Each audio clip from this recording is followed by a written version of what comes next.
ఉదాహరణ చెప్పాలి అని అంటే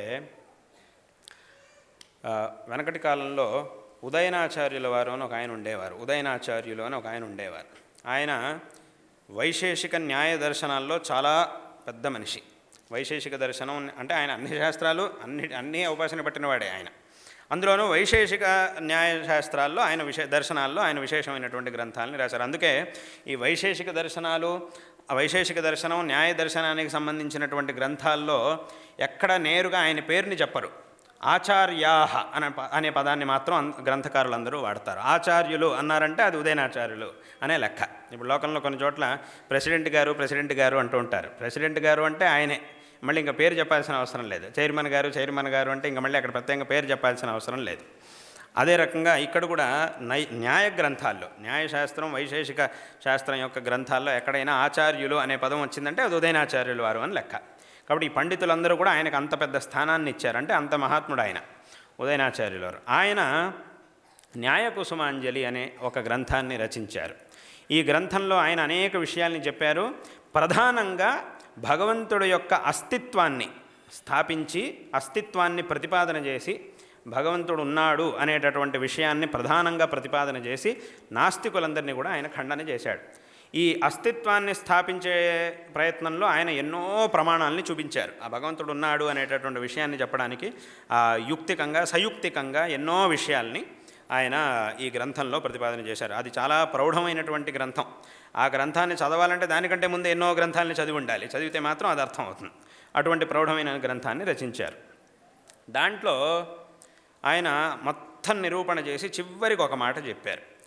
అంటే ఈ మాట అనేది దీని యొక్క సారాంశం, దీని యొక్క తాత్పర్యం ఎంత గొప్పగా ఉంటుంది అనంటే, మన యొక్క సనాతన ధర్మం మనకి ఎంత గొప్ప సంస్కారాన్ని ఇచ్చింది, ఎటువంటి ఔదార్యాన్ని మనకిచ్చింది అనేటటువంటి విషయాన్ని ఈ శ్లోకం ద్వారా మనం తెలుసుకోవచ్చు. ఏమిటా విషయం, ఏమిటా శ్లోకం అనంటే, చివరికి ఆయన భగవంతుడి యొక్క అస్తిత్వం గురించి విస్తారంగా ప్రతిపాదన చేసి ఒక మాట అన్నారు. ఇత్యేవం శృతినీతి సంప్లవ జలైర్భూయోభిరాక్షాళితే ఏషాన్నాస్పదమాదధాసి హృదయే తే శైలసారాశయా కింటు ప్రస్తుత విప్రతీప విధయోప్యుచ్చైర్భవచ్చింతకాః కాలే కారుణిక త్వయైవ కృపయా తే భావనీయా నరాః అని అన్నారు. దీని యొక్క తాత్పర్యం ఏమిటి అనంటే,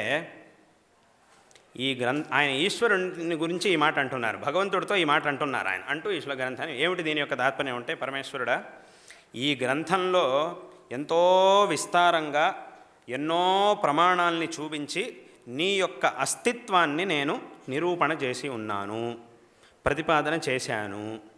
ఇంత చెప్పినా కూడా ఇంకా నమ్మనటువంటి వాళ్ళు మూర్ఖులు కొంతమంది ఉండనే ఉంటారు ప్రపంచంలో. ఇన్ని ప్రమాణాలు చూపించి ఇంత విస్తారంగా ప్రతిపాదన చేసి ఇన్ని యుక్తుల్ని చూపించినా కూడా ఇంకా మేము దీన్ని ఒప్పుకోము అనుకుంటూ మాట్లాడేటటువంటి మూర్ఖులు ఎంతోమంది ప్రపంచంలో ఉండనే ఉంటారు. మరి అటువంటి వాళ్ళని ఏం చెయ్యాలి అనంటే, ఏదో చేయక్కర్లేదు.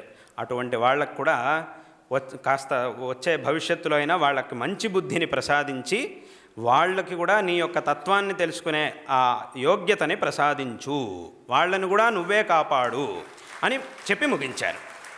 అంటే కింటు ప్రస్తుత విప్రతీప విధయోపి ఉచ్చైర్భవచ్చింతక, ఉచ్చై అంటే బాగా అని అర్థం, భవచ్చింతక వాళ్ళు కూడా నిన్నే చింతించి నీ యొక్క తత్వాన్ని తెలుసుకునేట్టుగా వాళ్ళని నువ్వు అనుగ్రహించు అని అన్నారే తప్ప, అటువంటి వాళ్ళని ఏదో చెయ్యి, ఇక్కడ నువ్వు ఉంచడానికి వెళ్ళలేదు, అటువంటి వాళ్ళని నువ్వు సంహారం చెయ్యి, అది ఇది అని అనలేదు. అక్కడ ఏమన్నారు, వాళ్ళకు కూడా మంచి బుద్ధినివ్వు, ఇచ్చి ఈ తత్వాన్ని తెలుసుకునే యోగ్యతని ప్రసాదించు అని అన్నారే తప్ప, అటువంటి వాళ్ళని ఏదో చెయ్యాలి, అది చెయ్యాలి, ఇది చెయ్యాలి అని అనలేదు.